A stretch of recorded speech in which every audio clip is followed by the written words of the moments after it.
The Logitech G303 has achieved cult status as one of the most revered out-of-production mice in recent memory.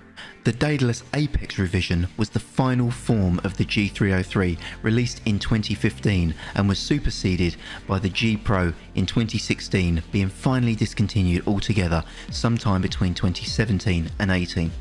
Its notoriety coincided with its popularization by the streamer and former Cloud9 pro, Shroud, who has often commentated that it was his perfect mouse and used it for over 4 years. The G303 recently shot back into popularity when earlier this year a leaked wireless Shroud Edition prototype was purchased at a thrift store before quickly being reacquired by Logitech before it could be fully examined and torn down. This sparked rumours of an updated release, and with community buzz at an all-time high, I wanted to revisit the G303, modernise it a little and answer the question, should you still consider using a G303 in 2021 as a viable competitive mouse? When the G303 released, it was a $70 mouse, weighed around 90 grams and used a top-tier optical sensor.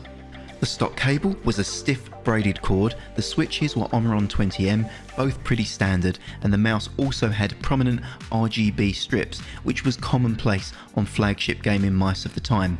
This could be customised in the software along with usual offerings like DPI stages and mouse pull rate. The skates were typical of old Logitech, being mixed Teflon and looking a bit like a Midwest crop circle in terms of their arrangement. It's flat, low and wide, working really well in particular for fingertip and claw grips.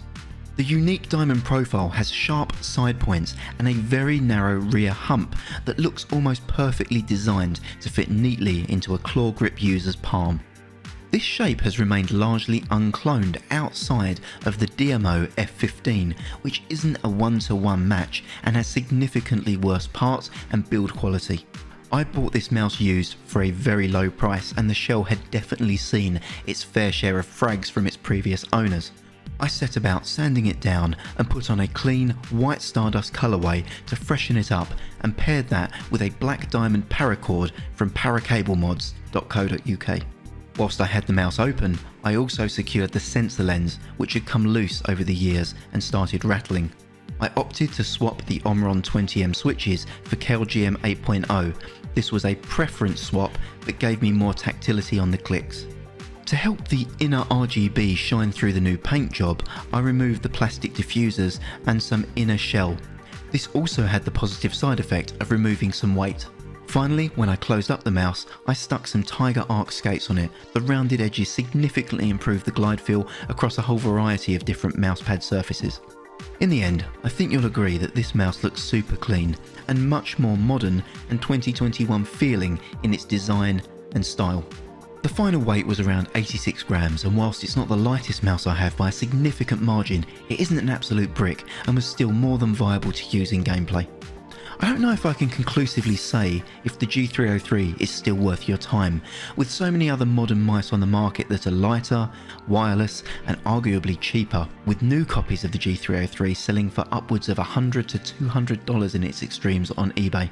As someone who primarily uses ultralight fingertip mice, the G303 isn't my typical shape or type of mouse, but despite being much heavier and larger than my mains, it felt immediately stable and responsive in hand.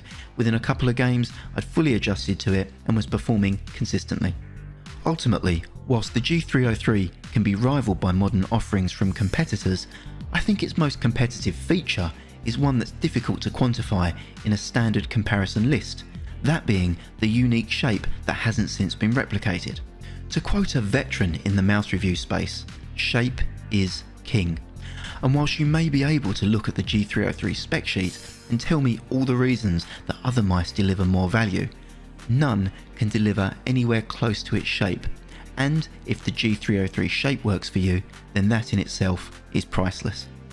And finally, thanks to everyone who entered the giveaway. The winner is up on the screen at the moment. They have 3 days to claim the prize. If not, I'll go to the next winner.